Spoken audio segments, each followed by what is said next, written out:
बैठा हो तो क्या दोनों को तुम आंख मूंद करके ग्रहण कर लोगे?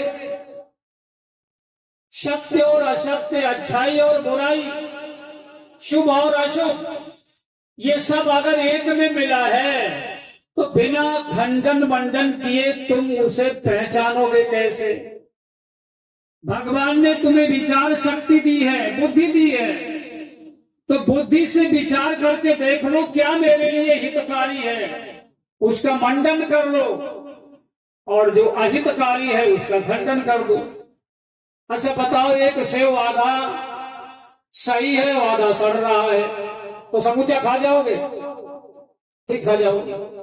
इसीलिए मैं कहा करता हूं, आर्य समाजी खंडन भी करते हैं, मंडन भी करते हैं, लेकिन जो अनार्य हैं वो न खंडन कर पाते न मंडन कर पाते।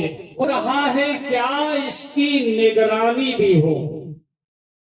अब चमन चाहे देश को मान लो, चाहे संसार को मान लो, और चाहे अपने घर परिवार को मान लो, और चाहे आर्य समाज को मान लो, चाहे इसी सत्संग स्थल को मान लो, चमन में हो रहा है क्या, इसकी निगरानी भी हो।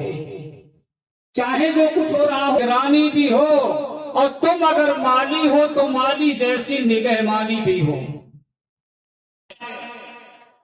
कौन पौधा मतलब से ज्यादा बढ़ रहा है और किस, ये अगर माली नहीं कर पाएगा तो चमन हरा भरा नहीं रहेगा।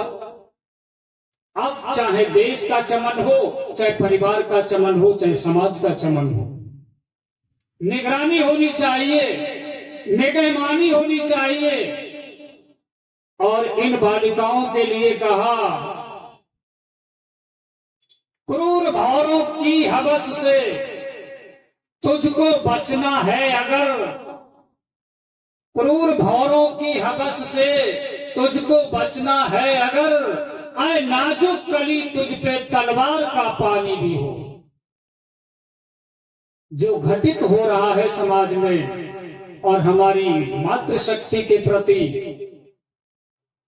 इसका उत्तरदायित्व तो न सरकारें लेंगी, कहने को तो कह देंगे बेटी बचाओ, बेटी पढ़ाओ, बेटी पढ़ाओ, लेकिन जब तक ये मातृशक्ति अपने पैरों पे खड़ी नहीं होगी, जब तक ये अपनी सुरक्षा अपने आप नहीं सोचेगी, तब तक इनकी सुरक्षा करने वाला कोई नहीं।